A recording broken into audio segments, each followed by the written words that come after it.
This podcast is a quest for well-being, a quest for a meaningful life through the exploration of fundamental truth. Enlightening ideas, insights on physical, mental, and spiritual health. The inspiration is love. The aspiration is to awaken new ways of thinking that can lead us to a new way of being well. Welcome to Body, Mind, and Soul Healing Conversations.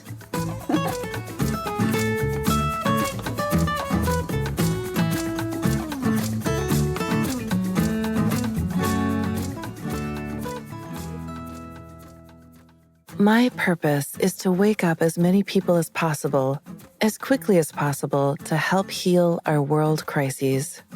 Any non-dual purist might be quick to point out, wait a minute, isn't that also a kind of sandcastle, a constructed goal, an egoist mission? Yes, it is. And this is where I also want to remind you of my intention to deconstruct any scaffolding I've created. One scaffolding was a neuroscientific story of enlightenment, and I can dismantle that by noting, as I mentioned before, that not only can we never know for certain whether biological brains even exist outside of consciousness, but also no matter how many EEG and fMRI brain scans we use to determine the neurological correlates of enlightenment, all that data will never capture the experience of this. Just like a list of all the organic flavor compounds in an apple will never capture the taste. And yes, my other scaffolding has been a soteriological or liberatory mission to enlighten. Ultimately, this must be surrendered as well. And this doesn't mean giving up on our world crises, because that would be attachment to doing nothing. There is attachment to doing something and attachment to doing nothing. What's it like each moment to let go of all ideas of what should be done and abide as the spontaneous awareness that composes everything? When we get attached to the view of, I've got to do something about these crises, we may go to a protest, rabble-rouse in our organizations, volunteer for a nonprofit, or deliver a talk at a non-duality conference. Not that we shouldn't do any of these things. I have gone to anti-racist and anti-fascist protests, and I am often vocal about the need to foster more equity and diversity within non-dual communities. I also have volunteered for social justice nonprofits, and here I am giving this talk. But if ego is driving the boat, then you'll see toxic dynamics emerge in the work, because it's ultimately about fear, control, self-aggrandizement, and rigid ideas about what's capital R right. When the pendulum swings the other way, when we get attached to, there's nothing to do, we live in a 4D block universe and have no free will, it's all complete, so I'll just sit on my couch watching Netflix while the world burns. We are also stuck in an egocentric view because we think we know what's going on and what we should do. In this case, nothing. It's eternalism versus nihilism all over again. What's destroying the planet is ultimately the ego's fear-driven tendency to want to know and control. So both of these seemingly opposite crisis response orientations lie squarely within the bounds of the same toxic operating system. What's it like to shift operating systems, perhaps with the help of non-dual psychedelic integration, to one of not knowing and surrender, dancing each moment in, and as the mystery of neither doing something nor doing nothing, says Mark Davis. Valeria interviews Mark Drummond Davis. He is a psychotherapist and licensed clinical social worker based in Corvallis, Oregon. He studied comparative literature at Harvard, psychodynamic psychotherapy at Smith College for Social Work, Zen Buddhism with Kwan Zen Master Bon Sung, and psychedelic integration coaching with Shiri Malcolm Gadassi. He is the founder of Nondual Psychedelic Integration, a private psychotherapy and transformational coaching practice committed to holistically optimizing psychedelic growth with a personalized blend of somatic, mindfulness-based, non-dual, and neuroscience-informed approaches. In late 2023, per Oregon's groundbreaking Measure 109 legislation, he will begin offering guided psychedelic journeys as a fully licensed psilocybin mushroom facilitator. Meet Mark at nondualpsychedelicintegration.com. Here's the interview with Mark Drummond Davis.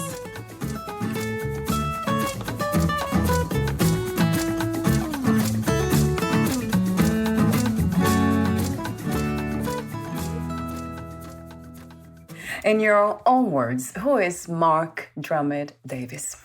Well, ultimately, I don't know who Mark Drummond Davis is. And that's, I think, part of the realization, the living realization of non-duality is this not knowing, this mystery. So it almost becomes a koan in a certain inflection.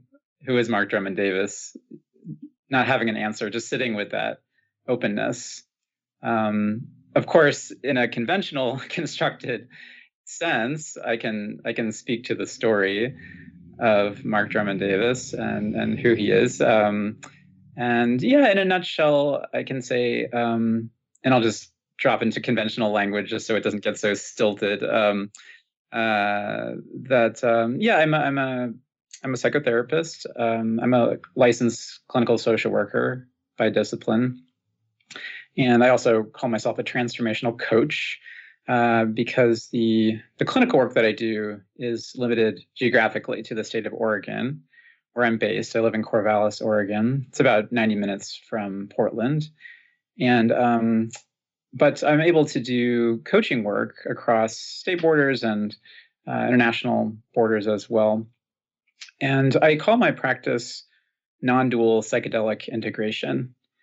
And so I'm interested in working with people around any of those keywords, whether combined or individually. So that could mean on the non-dual side, that could mean working with people with meditation practices, with what are called pointing out instructions that come from the Tibetan traditions, the Mahamudra and Dzogchen traditions. Certainly a lot of my clients are very interested in the integration of psychedelic experiences. And so those can be psychedelic retreats and kind of high dose journeys with different medicines. Some people are microdosing with different medicines as well. And the integration piece, the last keyword, refers both to the integration of non-duality into everyday life, as well as the integration of these peak psychedelic experiences into everyday life.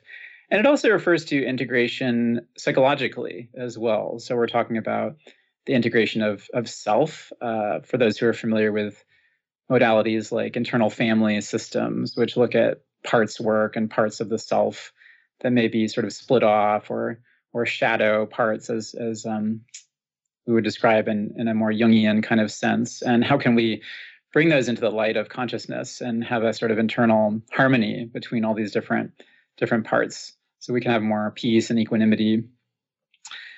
So and that's my work in a nutshell. And I right now, since we're still living in the age of prohibition in the United States, that work is limited to integration. So I'm not guiding people on any journeys as of yet. However, living in Oregon, I have the good fortune of being part of this movement with the Measure 109 laws, which were passed. And so I will be in a position in probably late 2023, it could be into early 2024, where I will be able to have a kind of vertically integrated practice, both guiding people on psilocybin journeys with mushrooms, as well as doing the integration work. For now, when I work with clients who are engaged in medicine work, they're perhaps doing it on their own. Perhaps sometimes they're involved with underground guides. And there are also retreats that are legal in other places, such as Jamaica or the Netherlands. I love this direction. I love what you do. It's very inspiring. Exactly because of what you said, you described the destination, if there is one, as being peace, harmony.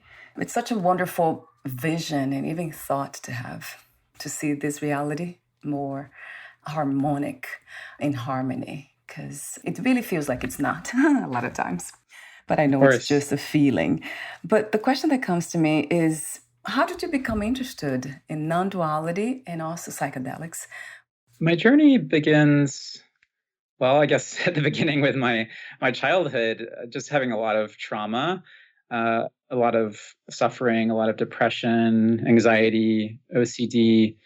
I was very symptomatic when I was a child. When I look back, I had all sorts of pretty intense mental health symptoms. And I grew very interested in mental health at a young age. I would say in early high school, I started reading books on psychology and books on depression. And I grew interested in psychopharmacology because I was prescribed some SSRIs for my depression, which really had some very dramatic side effects for me that were very unpleasant. And I remember the psychiatrist was I was on what they call kind of a prescription cascade, where they try to fix one side effect with another prescription and then another prescription. And I just remember feeling so overwhelmed and so confused and thinking to myself, something is wrong here. This model is broken. So I started reading what they call critical psychiatry, sort of looking at the discipline of psychiatry and trying to educate myself about pharmacology and about the brain. And it wasn't until college that I first really became seriously interested in Buddhism. I feel like I had been flirting with it a bit in high school, just in an intellectual way. But in college, I again went through a deep depression. I dropped out of school for some time, and I was living in New Hampshire. And there was this Zen community in the town where I was living. And I went there, and I was in the presence of this Zen master in this Korean tradition. And I was just so awestruck by the way that his answers seemed to come from almost like another dimension. People would ask these questions, and I just had this sense of, oh my God, the way that his answers, they're not logical. They're not even aesthetic or just poetic, but they're somehow coming from some other place that feels very non-conceptual, very embodied, very mystifying. And it just touched something in me. I thought, whatever it is that this man is in contact with, I want to know what that is. Because it feels intuitively, I felt this is what I'm searching for, because I've been searching in my own mind using logic and thinking for some kind of answer, and I'm not getting anywhere. And so I started to meditate more seriously. Eventually that led to going to Korea and living in a monastery for a few months and sitting a long retreat there, which was incredibly difficult and painful, and also just really liberating in other ways. And at some point in my career, I developed a passion for art. And so I was working for a long time. I took a bit of a circuitous path. I was working as an artist, doing bronze casting and sculpture and so forth.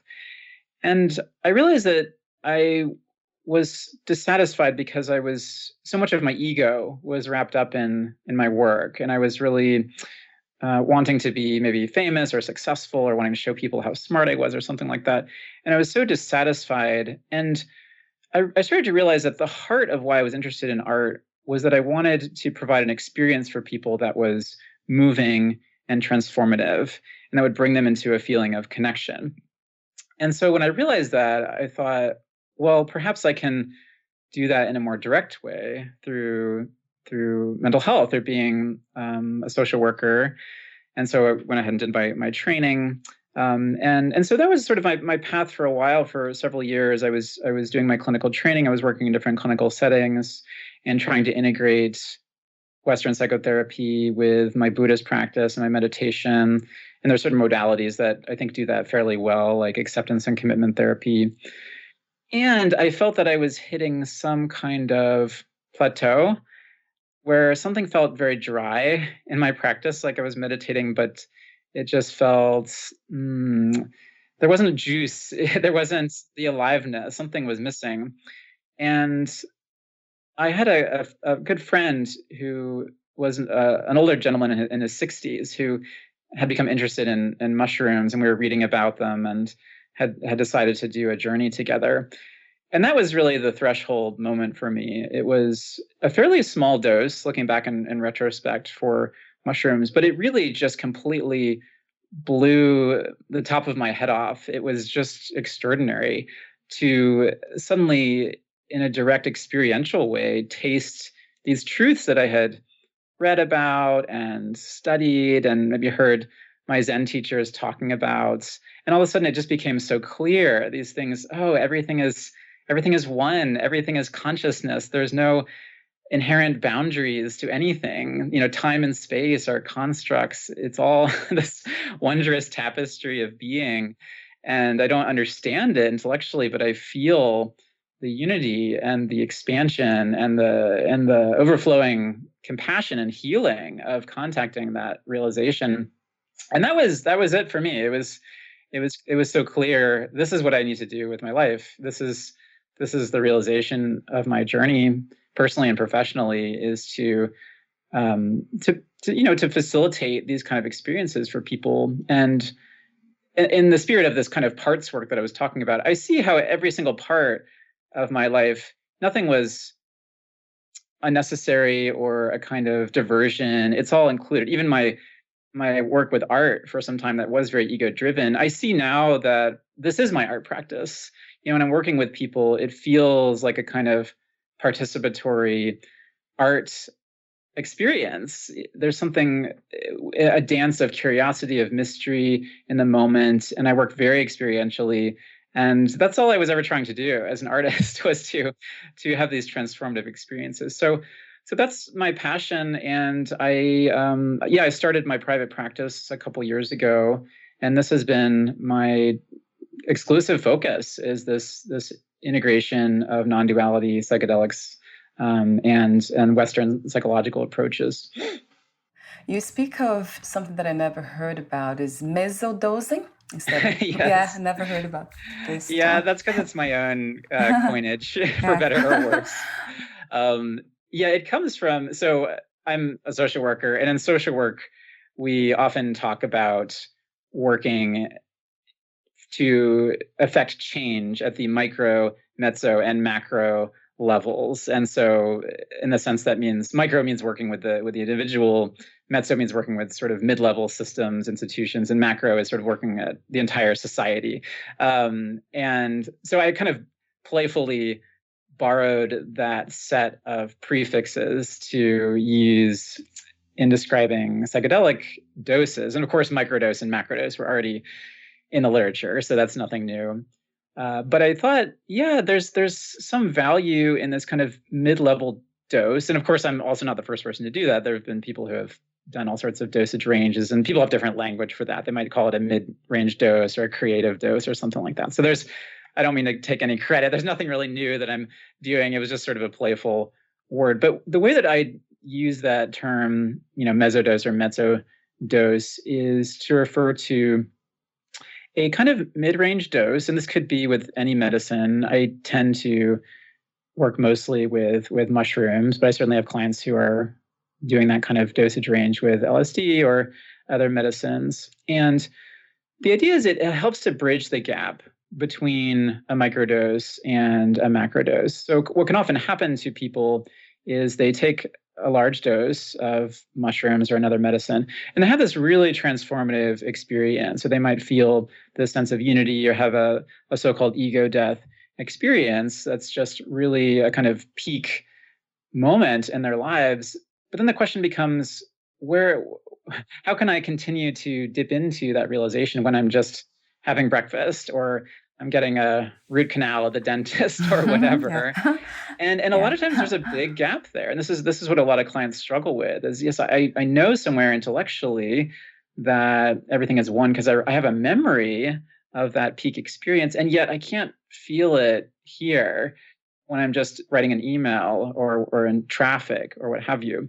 Now, microdosing, before we get to mezzodosing, can help with that. These are very small doses that are sometimes called subperceptual, in the sense that you're not actively tripping, but there is some kind of shifted perception of perhaps more flow, perhaps more focus. And that can certainly help with integration. And I find that this practice of slightly higher doses, and of course, there has to be a disclaimer here that we have to do this very safely. This is something that you would do at home, just on a lazy Sunday or something like that, just meditating. You don't want to be driving or chopping vegetables or anything like that. But we're talking about perhaps taking a gram of mushrooms, let's say, and then sitting in meditation for perhaps an hour or a couple hours. And at that dosage range, something different is happening, where there is that you're slightly entering that kind of psychedelic territory, where there is a kind of shift in perception of perhaps more flow, perhaps more focus. And that can certainly help with integration. And I find that this practice of slightly higher doses, and of course, there has to be a disclaimer here that we have to do this very safely. This is something that you would do at home, just on a lazy Sunday or something like that, but where the sense of the usual reference points of time and space and identity and boundaries are getting quite blurry. And you're also lucid enough to continue to stay present for your meditation. Or if you want to do some other just everyday activities. I mean, I've done this just sweeping my garage, and that's an interesting, or doing the dishes, right? And so this is where you really, in my experience and working with clients, you start to really realize experientially what we talk about with Zen. There's such an emphasis in Zen on chop wood, carry water, and really the kind of sacredness of the everyday.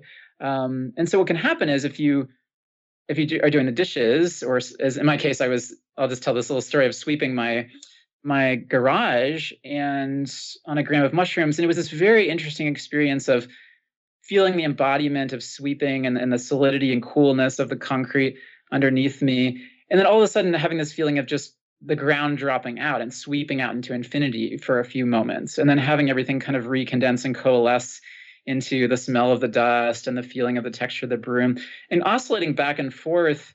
And after doing that for 10 or 15 minutes, there was just this very crystal clear realization of, aha, this is how it all comes together. Everything is consciousness, and form and emptiness are not differentiated. Form is form, emptiness is emptiness, form is emptiness, etc., as the Buddhists say.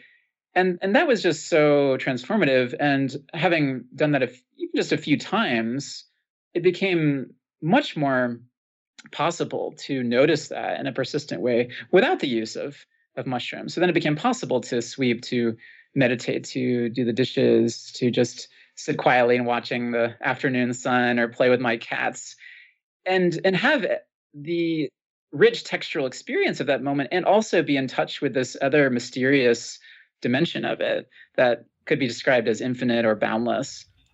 How do you decide who is ready for psychedelics? And also for the microdosing and mesodosing, and also the meditation styles that you use. I know there are different kinds depending on you call the awakening level of the individual. So I would love to hear more about that too, Mark. Yeah, wonderful question. This is such an important work in any kind of coaching or therapy, is really doing a very careful assessment of where people are at and their backgrounds and certain risk factors and so forth. And so, like many therapists or coaches, the process starts with a kind of careful attunement to finding the right client who's going to work well with me. And so in my process, I start with a questionnaire that people fill out. And the questionnaire is a request for a discovery session with me that's free. And in that questionnaire, I'm asking all sorts of questions that I've developed over the years and working with hundreds of different people, and having a sense of who works well with me and who doesn't, and different personality types and kind of rule outs and things like that. And I try to, as much as I can, keep up with the literature on psychedelics and best practices and so forth. So there are just certain rule outs according to what we know in terms of risk factors and so forth that I have to be careful about. And also, I have certain exclusion criteria just because of my own specialties, and just acknowledging the limits of who I can serve and who I can't, just because of my own trainings and my own proficiencies. And so just to give an example, typically, and this is true of any clinical study of psychedelics as well, is that if folks are really experiencing very severe pathology, so we're talking about very high level of suicidality, where there's not only serious ideation, but perhaps serious planning and intent and so forth, and other risk factors when it comes to suicide, things like the schizophrenia spectrum and symptoms of psychosis and so forth. These are definitely things to be careful about, because it's certainly possible for psychedelics to make psychosis worse. It's possible, if someone has a family history of psychosis, for it to trigger a first psychotic break. And so psychedelics are by no means a kind of magic bullet, as they say, or a sort of cure-all. We do have to assess to make sure it's going to be appropriate and it's going to be safe. And so after people fill out this questionnaire, what I do is I look over all their answers very, very carefully. And these are a series of different types of questions. Some of them are more narrative, some of them are simple checkboxes and things like that. And if everything looks like a good match and there aren't any clear kind of rule outs, and I think we're going to work well together, then I will sit with them in this 50-minute interview, and it's totally free. And the point of it is for us to feel out each other's energy, both ways, right? So I'm getting a sense of who they are and their story. They're getting a sense of me and my personality and so forth. And we're looking for that energetic click or a match. Because if that's not there, then the coaching and therapy just falls flat. There has to be that sense of aliveness. And once we both feel together that that's there, then believe it or not, I have them fill out a whole nother questionnaire that's even longer.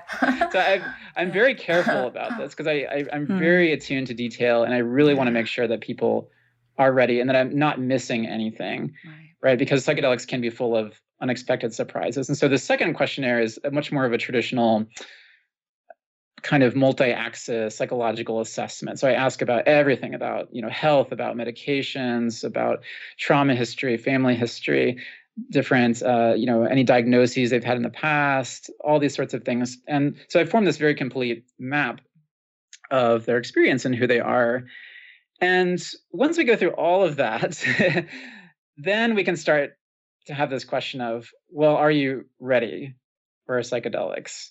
Once they've met all these different criteria. And I don't mean to imply that only people who are doing well are candidates, because of course this is a healing treatment. So of course I do serve people who are depressed or anxious, who have trauma. It's just about being careful about making sure they have the right support and they're in a place where they have the capacity to handle this kind of deconstruction that can happen on a psychedelic experience.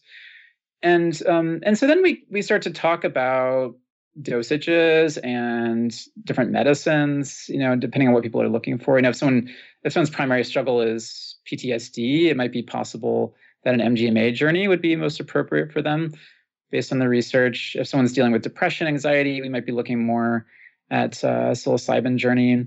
And then a lot of the actual logistics of dosing and the kind of dosing protocols and what's going to happen during the actual journey, I'm actually in partnership or contracting that out to guides. And so I'm not directly there. And so I have people that I trust both in the underground scene as well as some retreat companies. So I'm a contractor for this company called Behold Retreats, which has psychedelic retreat offerings all around the world. And they have their own assessments and their own forms. Yes, so I can imagine. There's a lot of eyes, professionally. And they have their own psychiatrist who assesses people and so forth. So yeah, we're all we're all very optimistic and very excited about psychedelics. And there's a necessary caution and care and mindfulness to make sure that people are ready. And yeah, in terms of perhaps that's the more kind of boring nuts and bolts side of things. When it comes to a more intuitive sense of what people are ready for in terms of the intensity of an experience, whether we're talking about starting with microdosing or mesodosing, or if they're ready to plunge in and go smoke 5-MeO DMT in Mexico and just completely dissolve into the void. That's a conversation around the level of fear and the level of triggering that comes up, especially as we start to get into meditative territory. And this will answer the second part of your question, which is how am I assessing what types of meditation are appropriate? And there's such a beautiful confluence, intersection between meditation styles and the experience of meditation and psychedelic experiences, both in the sense of this decrease in what they call the default mode network of the brain, where there's less mind chatter and there's more presence. And also in the sense of unity, in the sense of non-dual experience and contacting non-duality. And so a lot of times what I'll start people with is a more traditional, you could say dualistic kind of Vipassana style meditation, where they're just really getting in touch with their body sensations and being very present with their somatic experience of difficult emotions. And we can start to do work with trauma memories and negative self-talk and things like that, and just developing this relationship of mindful curiosity. And there's kind of a reparenting component to that as well. And then I start to open them up into the non-dual territory and introducing some non-dual moves and pointing out instructions. And that's where things get interesting for me in terms of a kind of acid test of where they are and how ready they are to really open up deeper. Because sometimes I will point people to non-duality in these sort of embodied ways in their senses.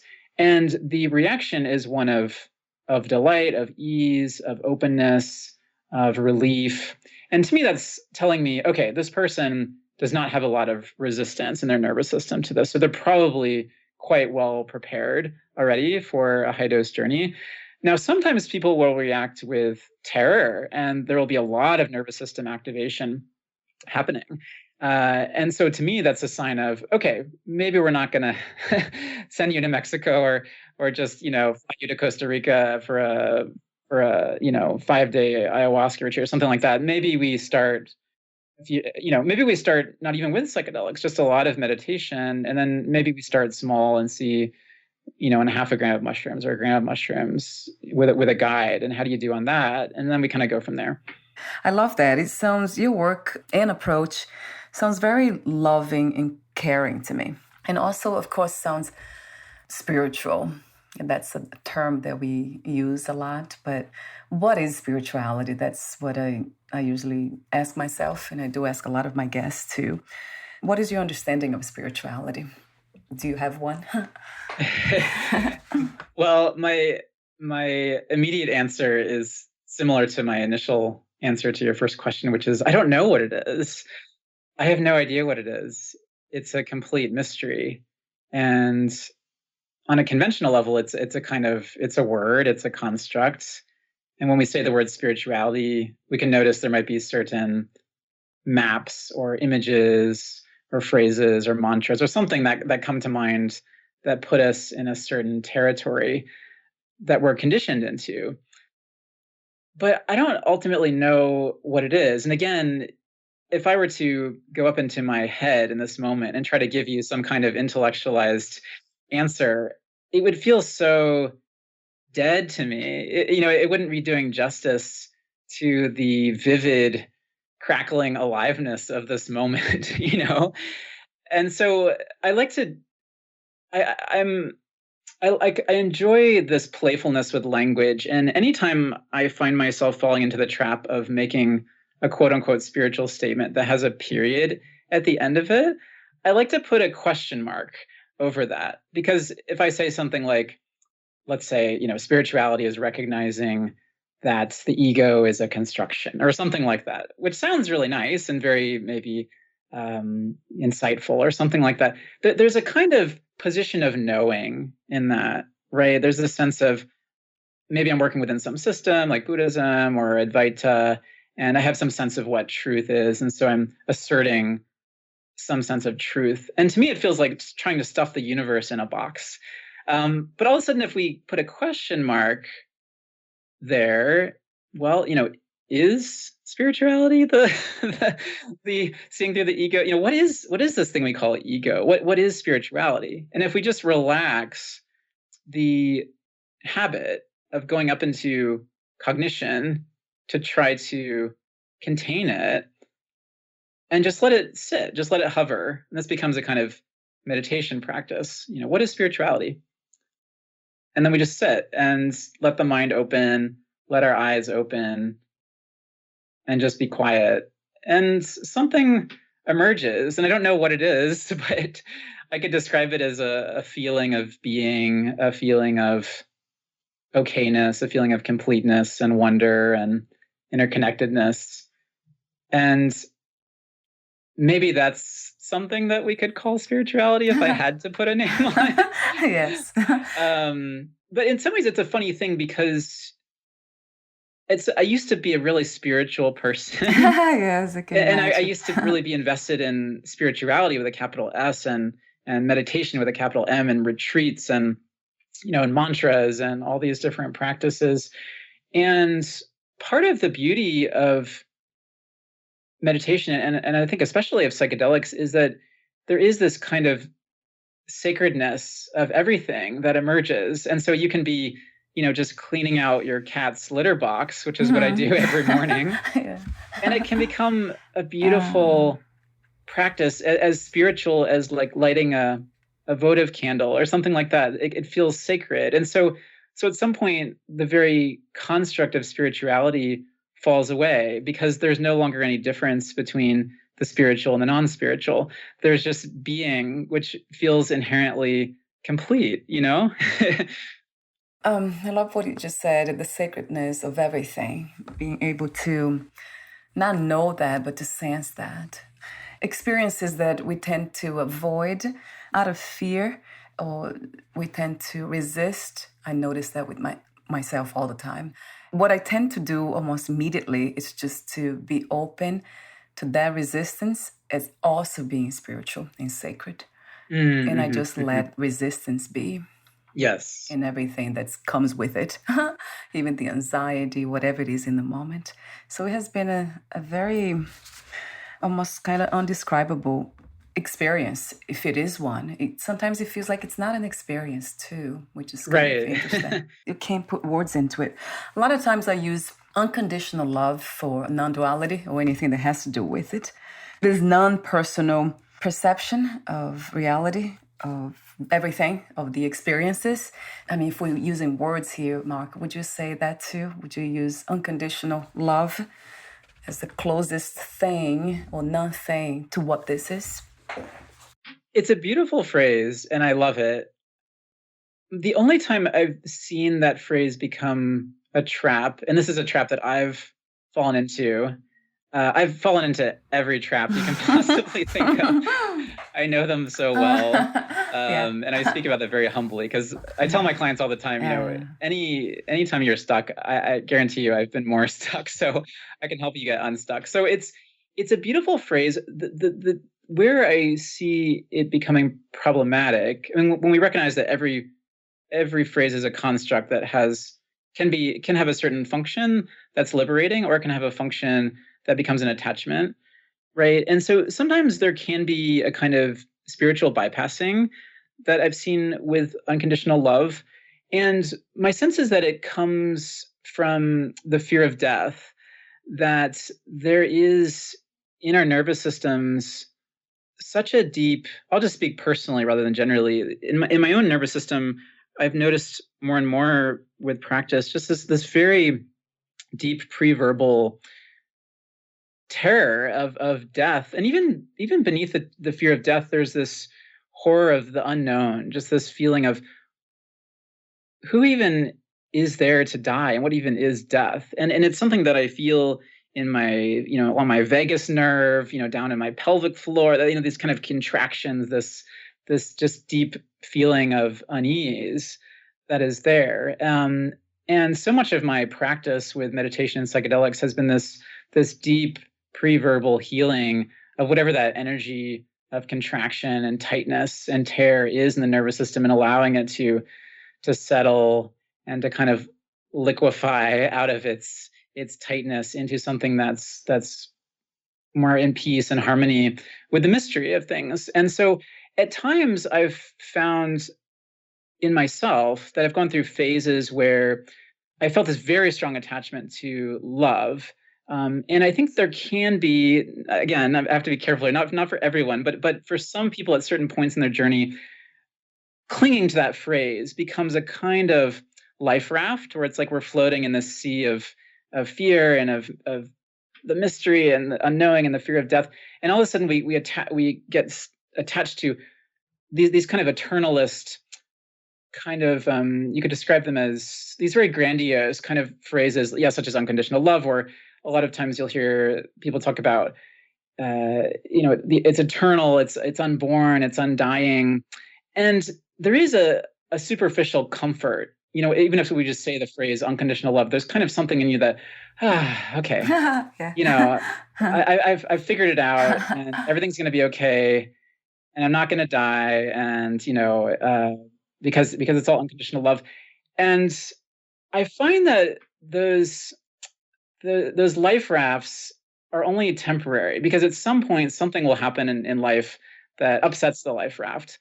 And all of a sudden, this unconditional love, and I'm speaking just personally, right? Not with any judgment of anyone else. But for me, whenever I felt like I had some certainty, something would happen in my life, or I would have another psychedelic experience that would cast it into doubt. And sort of like, oh, well, is it all love? Well, what about this terrible thing that somebody did? Or what about these dark shadow parts of myself? Are those unconditionally, sort of.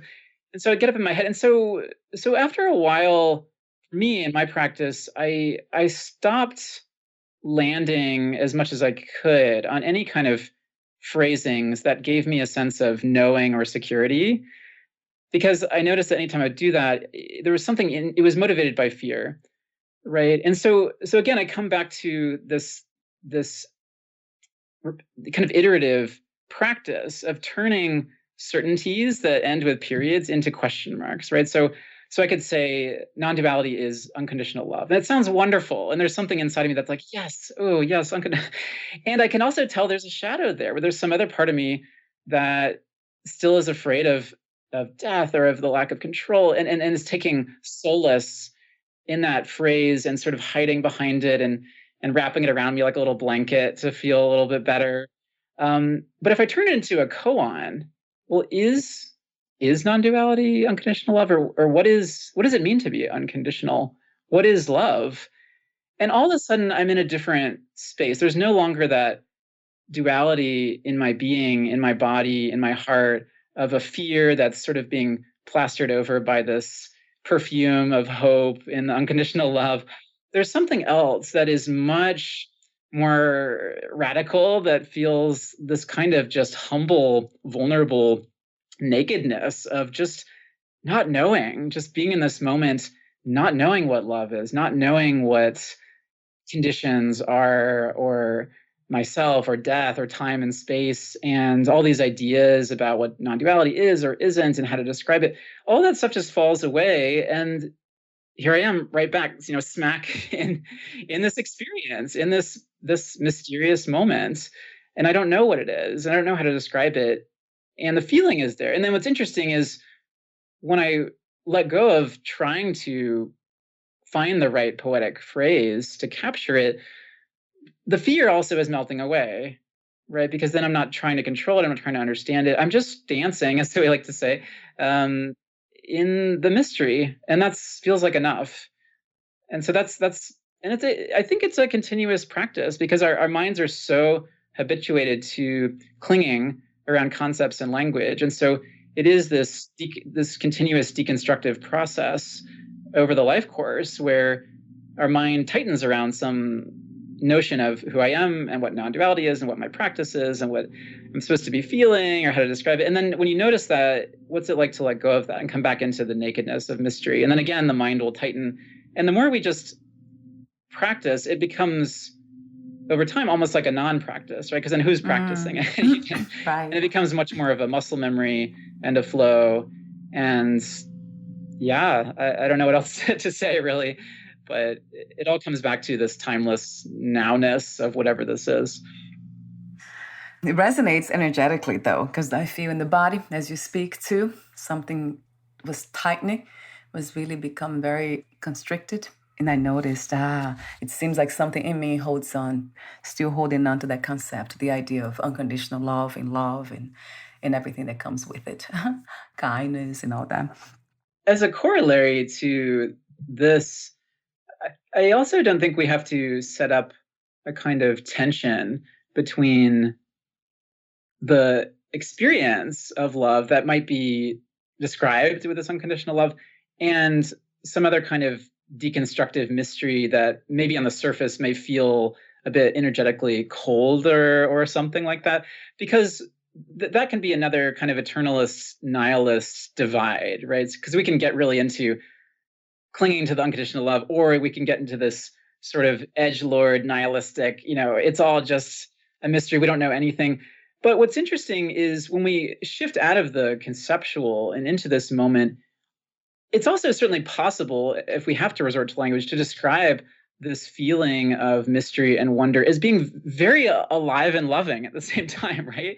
It's like when I'm with my kid and she's just running around and playing and knocking things over and just being a kid. If there's any part of me that is up in my head trying to cognize that experience as some kind of non-dual phrase, whether unconditional love or something else or mystery, it's already at a remove. But as soon as I open and am just dropping into being with her, there's also this, when we open, it's almost like the heart is allowed to bloom, right? And so there's something that comes alive in as love, not as a concept or a story or as a kind of moral mandate, but that it feels loving, and that loving action emerges spontaneously.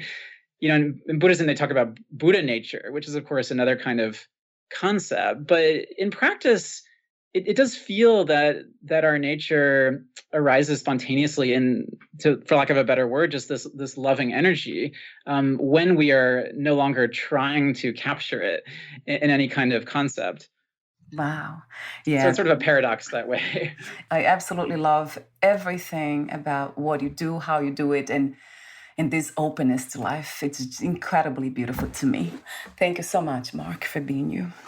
Yeah, well, thank you. You've been such a wonderful, generous host, and I feel your warmth and presence, and it's been just such a pleasure to talk with you today. Thank you.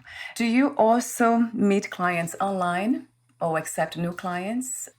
I do, absolutely. Yeah. So I have clients who are local, as I mentioned, here in Oregon, and those fall under the heading of the clinical social work licensure.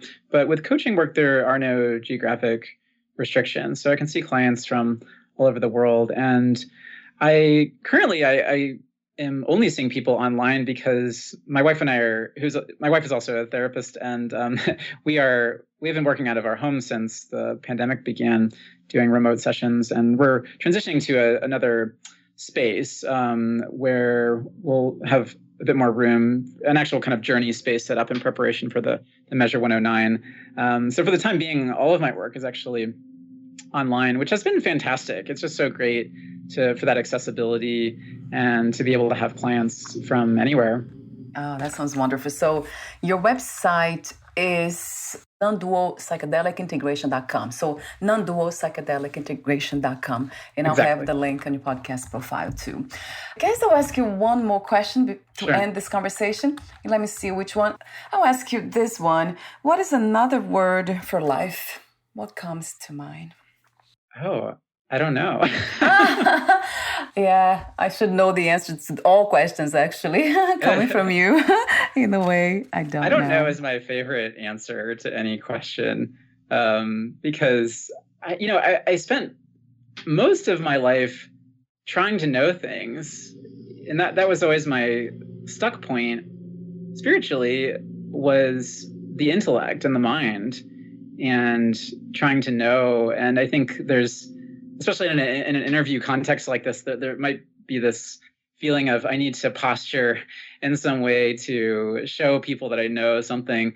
But I'm very open with my clients and with anyone that I'm not some kind of special, quote unquote, enlightened person or anything like that.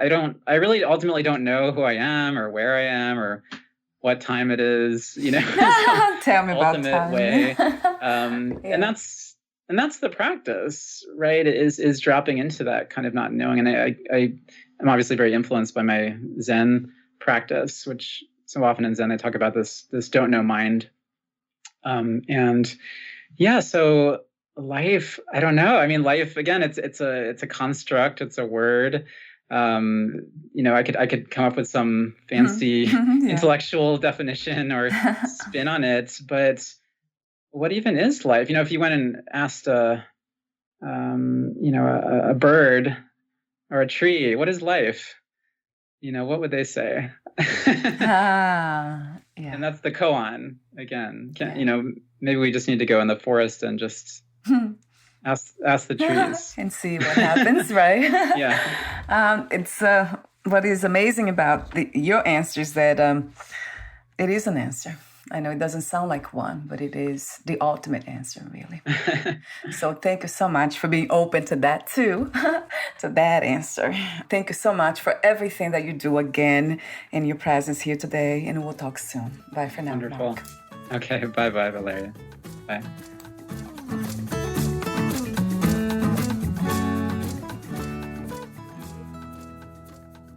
Thank you for listening. To learn more about Mark Drummond Davis and his work, please visit nondualpsychedelicintegration.com.